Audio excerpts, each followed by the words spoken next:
kaganapers, ito naman po ang inyong friend, si Ashton Ishing, sa isang segment ng ating cooking ng Inamo Lenten Edition. As you well know, this is Good Friday sa mga nasa Pilipinas, patapos ng Good Friday. Pero ito ay ang panahon ng pagninilay at sa ating mga Pilipino, nakagawian natin na hindi kumain ng meat every Lenten season, especially Good Friday. So today I'll be making a recipe which is zero meat, and I'll be using my pot. This is my pot. So friends, wala po akong salad master.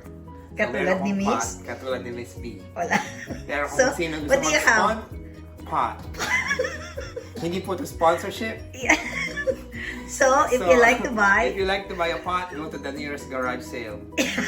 Pot.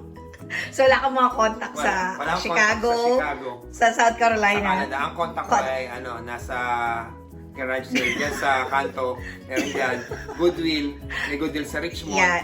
Meron doon. Well, you're not sponsoring. I'm not sponsoring anything. Yeah. Okay? Shout out kay Miss B.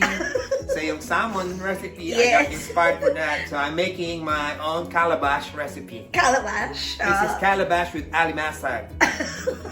Alright? The ingredients of the following... The ingredients? The ingredients, pilitan talaga, okay, are the following. Kailangan ng accent. For the following. Yeah. This is ginger, Okay. onions, garlic, Okay. and some fish sauce, Okay. pepper to taste. Okay. No electric No, grind. I I'm sorry. I don't have any electric pepper. Just manual. Manual. I got my Calabash? calabash, Sitaw. Yeah. Alright. And? And the leftover crabs from last night. This is the important thing. Alright. So now, the first step is I'm gonna plug my pot. Plug the pot. Okay. And set it to 350 degrees. Okay. 350 degrees. Oh, yan, mga kaganapers. Okay, so That's 350 degrees. Okay. Siguro dito kasi sarap ng may salad master, pero tignan natin ang ating pot na galing sa Goodwill. Well, hintayin lang natin siyang uminit.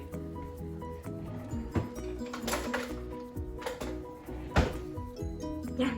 Mga kaganapers, katulad din to ng ating salad master, pero ito ay made of titanium alloy steel with self-oiling system. Tingnan nyo, may self-oiling system. So, mainit na siya. 350 degrees na rin siya, mga kaganapers. So, ang una natin gagawin is to saute. So, you first saute the garlic. Okay. So, bakit ka nakakap? Kailuin nyo lang to. So, yeah. Mano. Yeah. Ganyan, ganun to. So, halo-halo ka na niya. Was DJ. Then DJ Demonyo. Gonna put the onions. Okay. Diba? Ang galing, Saka nakita ng ganyan. Diba? Tumatalon-talon. Yan ang easy recipe using my pot. This is my pot. Pag medyo naamoy nyo na medyo mabango na. Mabango na ba? Mabango na. Diba? Pwede na. Kalimutan, check palagi ang temperature, 350 degrees. Okay. Ayan. Ilagay ang luya.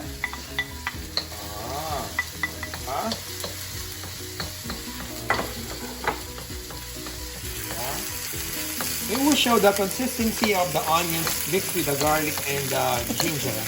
And just like stir it. And then, we add the fish sauce. Fish sauce.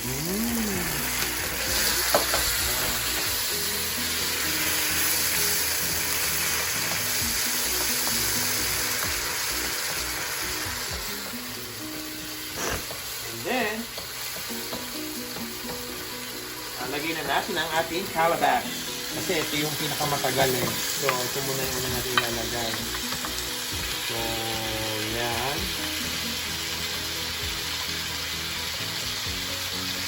Diba? Tuloy lang natin. Pot muna. Alright, mga ganapers. Tignan lang po natin kung medyo malambot-lambot na ang ating kalabas. Sa mga nagtatanong, brother, saan mo nakuha yung mga ingredients mo? Well, sa Asian store po. Dahil wala po tayong makikita sa Walmart ng mga ganito. So, punta tayo sa Asian store, medyo bumili tayo, nag-exert ng konting effort kung gusto kumain ng masarap. Ganun lang po talaga.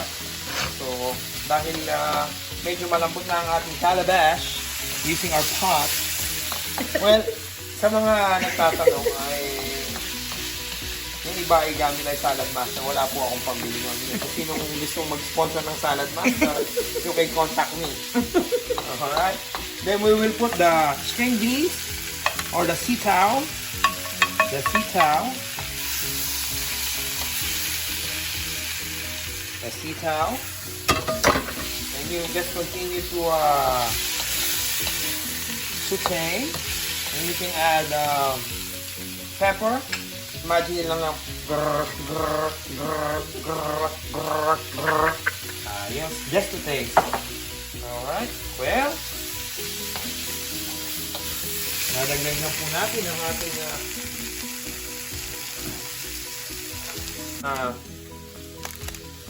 magic syrup. Ang isa. So, nilagay na po natin lahat ng ingredients including my magic syrup. So,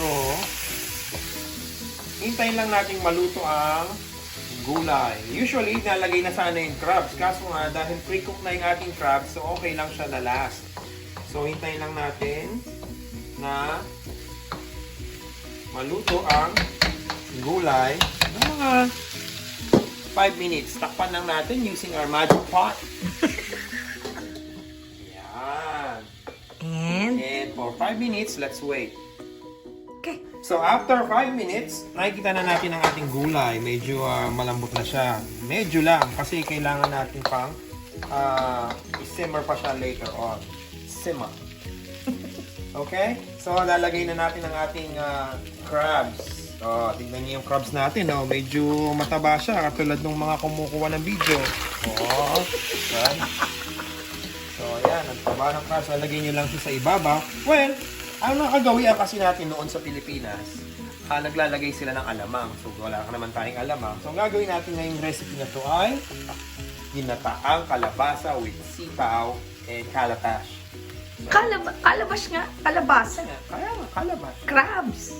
Crabs with sitaw Ulit. and calabash. Ulit mo yung ingredient. Recipe mo. Ang tawag sa recipe mo?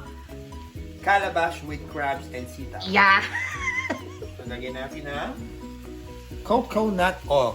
Coconut oil. Milk. Coconut milk. Milk. Coconut milk. Yeah. Okay. Hindi po ito sponsored. Okay. Ano sa Tagalog? Kaanggata. Yeah. Wala po tayong kaanggata. So, simutin po natin.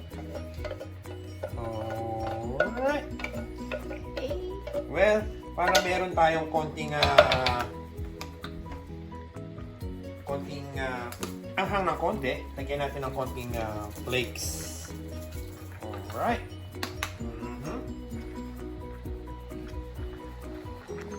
At konting salt to taste. Alright. Well, diba? Mukha siyang masarap. Paan po natin siya. At what temperature? Well, ibababa na natin ang temperature ng ating pot sa 250. Yeah. For 8 minutes, pero check natin dahil ito ay pot. Check natin siya. Okay. Be back. Ang ating crabs with calabash, squash, and sitaw. So, check lang natin mga kaganapers yung consistency, big word, ng calabash o ng ating squash. Pag sa tingin ninyo ay medyo malambot na, tulad niyan, pwede na yan. Diba? Pero kung sa palagay nyo ay hindi pa, well, we can add another, 5 minutes, and let's wait. Now it's boiling, and I think it's ready. It's cooked already. This is our alimasag with calabash and sitaw. I cooked this recipe for lunch for my wife and my son to enjoy. Alright? Gaya. But my friends you are Shout out to me. You are most welcome to partake this recipe for Good Friday, okay? And shout out to my friend, Miss B from South Carolina. Please subscribe to her. You will learn a lot of things, just like using Salad Master and the pot. And what's the recipe? She cooked? Salmon. Yeah. Well, and my friend from the Philippines, shout out to Mr. Mipay for please subscribe to him too. Where have you been? Try to check it out. We got a YouTube channel. And all my friends, shout out to all my friends from South Carolina. I miss you guys. North Carolina chef. Nagawa tayong collab. Pag nakita ulit tayong dalawa mag-recipe. Dari ako nagluto. Shout out to Tochi Kids. Shout out to my friend Touch Kids from North Carolina, Durham, North Carolina. Meron din siyang YouTube channel, mga friendship, mga kaganapers. The Shower Jammer. The Shower Jammer. Yun! Ah. Gusto nyo maaliw. Makinig lang kayo kay paring Touch Kids, paring Chito, Chrissy, April.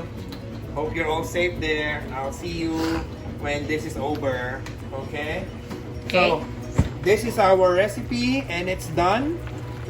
It's calabash and sitaw. So for those of you who would like to try this recipe, try to check my channel. Don't forget to subscribe my channel. Mga kaganapan ni Ashton Ishing. Mga ganap. Mga ganap ni Ashton Ishing. Yeah. Alright. So, this whole week, especially now, it's Good Friday. Halo week. Halo week. Holy week. Mahal na araw. Sobrang slang. Ngayong mahal na araw ay huwag natin kalimutang magdasal at magnilay-nilay na naway matapos na itong ating pinagdaraanan at na tayo makabalik sa ating mga normal na buhay. Sa mga frontliners again, ano kayo, mag-ingat. Sa mga tao namang na nasa bahay lang, kung na kayo lumabas, hindi naman importante. Okay, gastos lang yun. Okay? This has been your friend, your kaganapper, Ashton Ishing, saying Happy Easter guys, and I'll see you on my next vlog. Bye-bye!